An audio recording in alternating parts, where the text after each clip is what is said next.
अस्सलाम वालेकुम। मैं इस वक़्त जो हूँ कि अररिया में फैसल जावेद यासीन साहब के डेरे पे हूँ और काफ़ी वक़्त के बाद जो है कि फैसल भाई से मेरी बातचीत हुई तो इन्होंने मुझे वक़्त दिया और बेचारे इस समय काफ़ी बिज़ी भी हैं, विधानसभा चुनाव का माहौल है इस वक़्त जो है, तो मैंने इनसे बात किया। फैसल भाई आपका स्वागत है हमारे चैनल पे। जी, बहुत-बहुत शुक्रिया, आप आए इसके लिए बहुत-बहुत शुक्रिया। फैसल भाई मैं इस मौजे पे आपके पास आया हूँ कि इस वक़्त जो है कि आप जिला परिषद हैं, प्रेज़ेंट में इस वक़्त जो हैं। तो जो है कि मेन मकसद ये था कि अभी मैं आपके विधानसभा इलाके में कुछ जगह में गया, तो वहाँ के लोगों ने मैंने भी पता किया कि इस वक़्त जो है कि यहाँ किनका दौरा हो रहा है, तो लोगों ने कहा कि बहुत सारा पार्टी है इस वक़्त जो है कि ये विधानसभा है, यहाँ सब पार्टी आते हैं, सबको हम लोगों से उम्मीद है।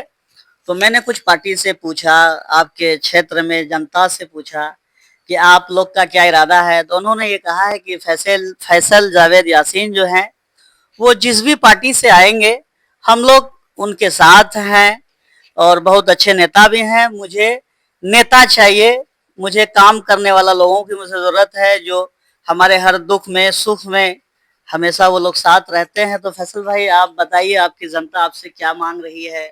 आप जनता को क्या जवाब देना चाहते जी, हैं? एक्चुअली जिला पार्षद मेरी वाइफ है, सभा है अच्छा, और अच्छा। मैं प्रतिनिधित्व करता हूँ, उनकी हेल्प करता हूँ, एज़ अ जिला पार्षद प्रतिनिधि हम यहाँ पे काम कर रहे हैं। अच्छा, अच्छा। जहाँ तक पब्लिक की बात है, पब्लिक ओपिनियन आपने किया तो ये चीज़ समझ से आया कि मेरी बढ़त बड़ी है। जी, जी। उस बढ़त को और आगे बढ़ाने का मतलब ज़रूरत है, लेकिन मैं बता दूँ कि इन सब बढ़त के पीछे एक लंबा संघर्ष है, कुछ आंदोलन है और लोगों की मोहब्बत है, भेंट मुलाकात है। तो अब जो है कि जो उम्मीद है, मुझे ये उम्मीद है कि मैं अवश्य यहाँ पे जीत के आऊँगा और क्योंकि हम में जनता के नेता हैं, किसी बड़े पार्टी के एजेंट नहीं हैं। क्योंकि जी, जी। मुझे जब स्वास्थ्य टिकट देती है, तो मतलब जनता के नेता के तौर पे देती है, तो मैं चुनाव अवश्य लड़ूँगा। जी। लेकिन यहाँ पे ये कहना है कि बहुत सारी पार्टियाँ ऐसी हैं, जिनके से कि नेता दिल्ली, पंजाब के दिल्ली, पटना के लगातार चक्कर लगा रहे हैं। इसका मतलब ये है कि उनका तो विश्वास है पार्टी आला-कमान पे है, ना कि आम जनता पे है और वो चाहते हैं कि पार्टी का हवा चले हुँ, और हुँ, सब हुँ। कुछ हो जाए। लेकिन अब मेरा ये कहना है, ये हवा चलाने का काम अपने लोगों का नहीं होगा, अब हवा चलाने का काम एक आम इंसान का होगा। अच्छा। अब पंखा का बटन जो है, हुँ, हुँ। पंखा का जो बटन होगा, वो आम गरीब के हाथ में होगा। जी। वो जहाँ चाहेगा वो हवा चलाएगा और जहाँ उसे घुमाना चाहेगा, वो घुमा सकता है। इसलिए हम जनता के बीच रहते हैं और बहुत सारी समस्या हैं। बेरोज़गारी एक बहुत हुँ, अहम हुँ। समस्या है, नशा एक बहुत बड़ा समस्या है। उसके बाद आप देखेंगे कि स्कूल में जो पढ़ाई की जो व्यवस्था है, जो होना चाहिए उस लेवल पे नहीं हो पा रहा है। सरकारी नीति की वजह से टीचर को बहुत सारे कामों में जी। लगाया जा रहा है। उस पे काम है, बहुत सा जगह पुल-पुलिया नहीं है। अगर आप हुँ। देखेंगे कि आप रामपुर की बात ले लें, चनर्दे की बात ले लें, मदनपुर की बात ले लें या बोईसर की बात ले लें, बांसवाड़ी ले लें, बहुत जगह जल जमाव होता है। वो जल जमाव सच में बीमारी का सबब है और एक्सीडेंट का सबब है और आने जाने में दिक्कत तो होती ही होती है।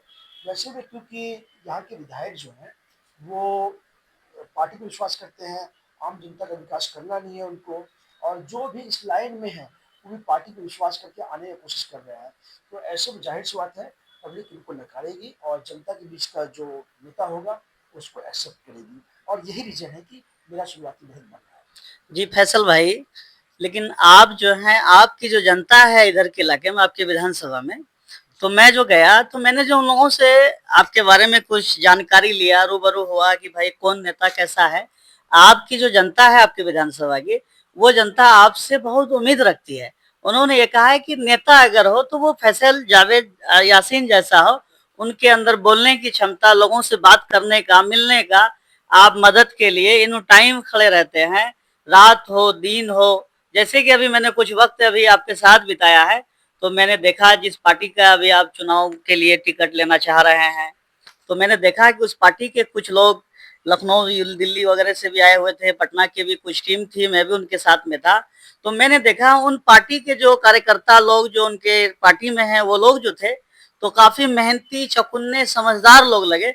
तो मुझे इस चीज़ से ऐसा लगता है कि वो पार्टी भी आला कमान बहुत होशियार पार्टी है और मुझे ऐसा लगता है कि अगर आपको टिकट मिला, आप जीत करके अगर विधानसभा में आते हैं, तो मुझे ये उम्मीद है कि आपकी जनता को आपसे बहुत फ़ायदा मिलेगा। आप बताइए? जी, जहाँ तक मेरी पार्टी की बात है, जन स्वराज पार्टी का जो कोर कमेटी है, जी। उस कोर कमेटी में मैं हूँ। हुँ, सीमांचल में कि बहुत कम ही लोग ऐसे होंगे जैसे आरजेडी, कांग्रेस या जदयू के कोर कमेटी होंगे। जिस पार्टी ने हमें कोर कमेटी में रखा है, ज़ाहिर-सी बात है पार्टी के नीति निर्धारण में और बहुत सारे फैसले में हम लोगों से राय-मशवरा लिया जाता है। हुँ, तो हुँ। ऑब्वियसली ऐसा कुछ भी नहीं हो सकता वहाँ पे जिससे कि समाज में बहुत ज़्यादा फ़ायदा ना पहुँचे। हर एक चीज़ वहाँ पे फ़ायदा पहुँचाने के लिए समाज को सही सोच, सही लोग, सामूहिक प्रयास की एक नीति है। ये बात हुई। दूसरी बात है कि हमारी पार्टी मुझे कोई भी लोकल इश्यू पर बोलने से नहीं रोकती है। अन्य पार्टी के आप नेता के पास जाएँगे तो वो क्लियर कहेंगे कि हमें आला-कमान से पूछना होगा, हुँ, हुँ, उसके हुँ। बाद ही मतलब कि हम कुछ करेंगे। लेकिन हमारी पार्टी में ये है कि आला-कमान ने साफ कह रखा है, जहाँ भी अन्याय देखो, कूच पड़ो। जहाँ मदद की ज़रूरत है, मदद करो। जहाँ लड़ने की ज़रूरत है, लड़ो। लेकिन हर हाल में पब्लिक के बीच में रहना है और पब्लिक की बात सुननी है और पब्लिक के लिए लड़ना है। हमें भ्रष्टाचार खत्म करना है यहाँ से, जो कर्मचारी, सीओ और थाना पे जो लूट हो रही है, उसे हुँ, बंद हुँ, हुँ। करना है, जो अस्पताल में लूट हो रही है, उसे बंद करना है।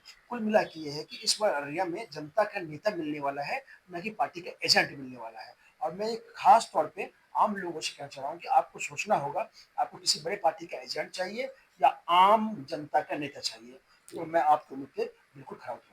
तो फैसल भाई, अभी जिस इलाके में आपका घर है, मैसाकुल झमटा के इलाके में, तो मेरा अभी झमटा के इलाके में जाना हुआ, तो वहाँ के लोगों से मैंने पूछा कि भाई ये पुल कब बना है? उन्होंने ये कहा कि देखिए पुल का तो काफ़ी दिनों से चर्चा चल रहा था, लेकिन फैसल जावेद यासीन जो हैं, उनकी इतनी मेहनत इस पे रही कि उनके ज़रिए से भी ये पुल निर्माण हुआ। आज हम लोग जो है, जो चप्पल हाथ में लेकर के चला करते थे, आज हम लोग पैर में लेकर के चप्पल चल रहे हैं, क्योंकि चप्पल होता ही पैर के लिए है। लेकिन कुछ साल पहले हम लोग हाथों में लेके चला करते थे, क्योंकि यहाँ पे रास्ता नहीं था, पानी की दिक्कत थी, बहुत सारी समस्या थी।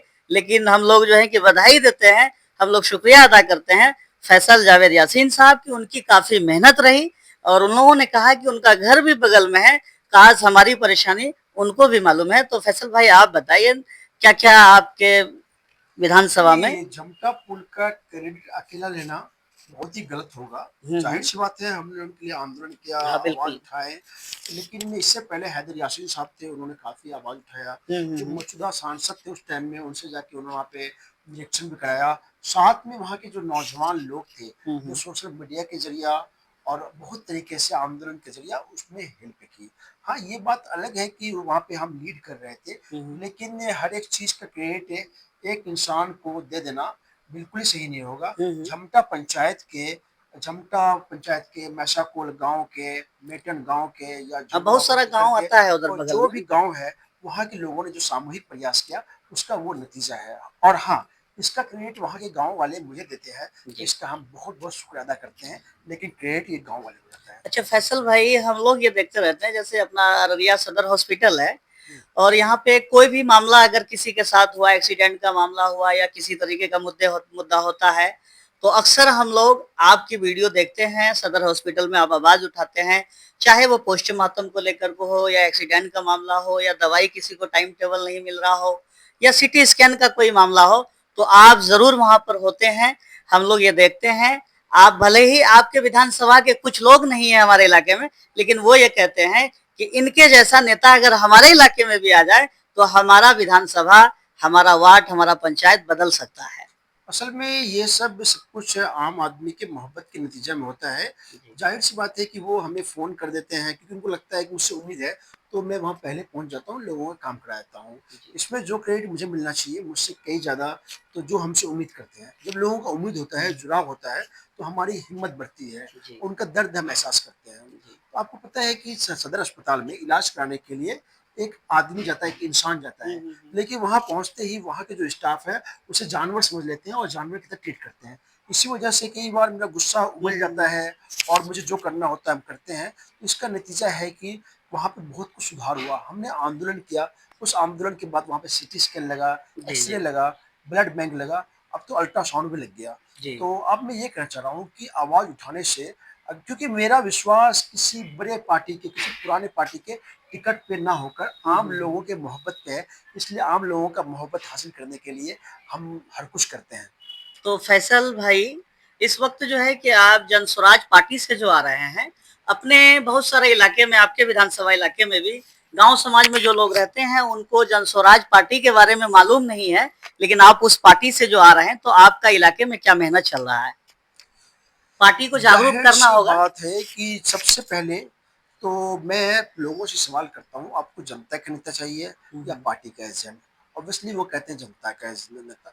मैंने कहा कि जनस्वराज पार्टी अगर अच्छा कैंडिडेट देती है तो जाहिर सी बात है वो अच्छी है। मुझे जनस्वराज पार्टी टिकट देगी और उनका जो मोटिव है वो कहते हैं कि जो आपके बच्चे मजबूरी पे मजदूरी करने दिल्ली पंजाब या बाहर कमा रहे हैं, उनको 10 से 12 हज़ार रुपये का कमाई की व्यवस्था यही होगा।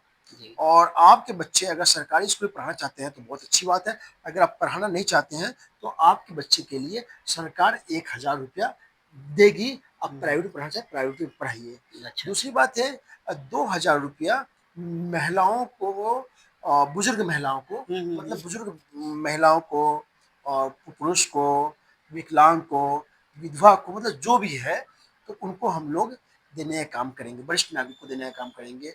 तो इसमें ये बजटिंग ऐसा होगा कि जो हमारे पास जो बिहार सरकार का जो बजट होगा उससे टैली करता हो। बाकी नेताओं की तरह हम नहीं बोलते कि जितना आदमी आएगा, जितनी महिलाएं आएंगी, सबको 2500 महीना दे देंगे, जो कि पॉसिबल नहीं है। और उसके बाद जो है हम कहते हैं कि भ्रष्टाचार बिल्कुल खत्म होगा। जी। ये सब। और अभी हमारे यहाँ ढकिया लोन, ग्रुप लोन बहुत ज़्यादा चल रहा है, जिससे आम लोग बहुत परेशान होते हैं। कोई 20 हज़ार रुपये लेगा तो महीना में हो सकता है उसको 25 हज़ार देना पड़े, कुछ कैलकुलेशन नहीं होता है। सरकार की तरफ से 1 लाख रुपये का लोन आराम से इजली आप महिलाओं को हम लोग देंगे। और उसके एवज में, क्योंकि मतलब कि पैसा वापस हो या हो, तो 4 हज़ार रुपये सिर्फ सालाना उसका लिया जाएगा। अच्छा, अच्छा। तो इससे ये होगा कि जो लोन में फंस के परेशान हो रहे हैं वो परेशान होने की जरूरत नहीं पड़ेगी और स्वरोजगार जिसको बोलते हैं सेल्फ एम्प्लॉयमेंट, वो इंक्रीज होगा। इसके अलावा मेरा जो अपना है कि हम बहुत सारे कॉर्पोरेट में काम कर चुके हैं, हमारे फैमिली के बहुत सारे लोग कॉर्पोरेट में है, ये है।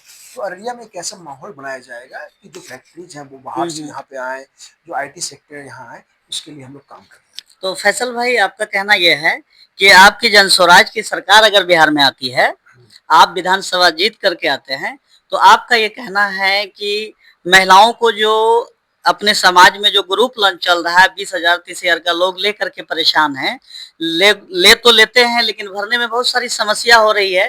क्योंकि मैंने ये देखा है अक्सर, ये लोन वाला जो मामला है फैसल भाई, मैंने एक लिस्ट तैयार किया था अभी एक जगह का, एक एक आदमी को 40-40 लोन है। मैंने ये देखा है, उनके घर की आमदनी 20 से 25 हज़ार रुपए की है। मैंने उसका कैलकुलेटर किया, 1,20,000 रुपए वो प्रति महीना भरते हैं। प्रतिदिन 4800 से 5500 रुपए उनको चाहिए होता है।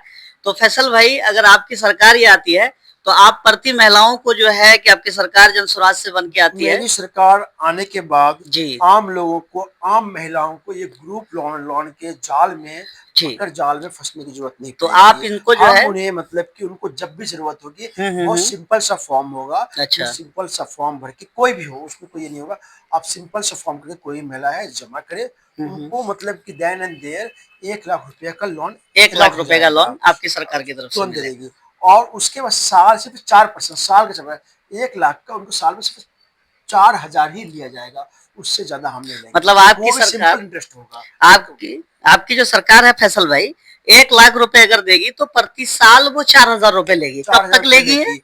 और वो 4 हज़ार तब लेगी वो, अगर आप जब वापस कर देते हैं तो हाँ, आपको 4 हज़ार नहीं 4,000 नहीं देना। देना लेकिन जब वो 1 लाख रुपए लीजिएगा तो हमारी जो कमेटी होगी उसको पूरा मॉनिटर करेगी, इस 1 लाख रुपए से जो आप बिजनेस कर रहे हैं आपको कहाँ फायदा हो रहा है, कहाँ नुकसान जी होगा जी जी। या आप कैसे कर सकते हैं, उस पर आपको हेल्प करेगी ताकि आप बिजनेस अपना रोजगार बढ़ा सकें। चलिए, तो बहुत अच्छी बात है आपकी पार्टी का।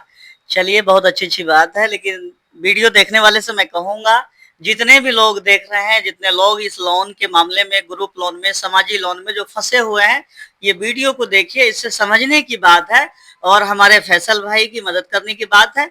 और मैं सभी से कहूंगा कि जनसुराज पार्टी जो है, आप उन लोगों की मदद कीजिए जो आपके विधानसभा में जिनको टिकट मिलता है, आप उनकी मदद कीजिए।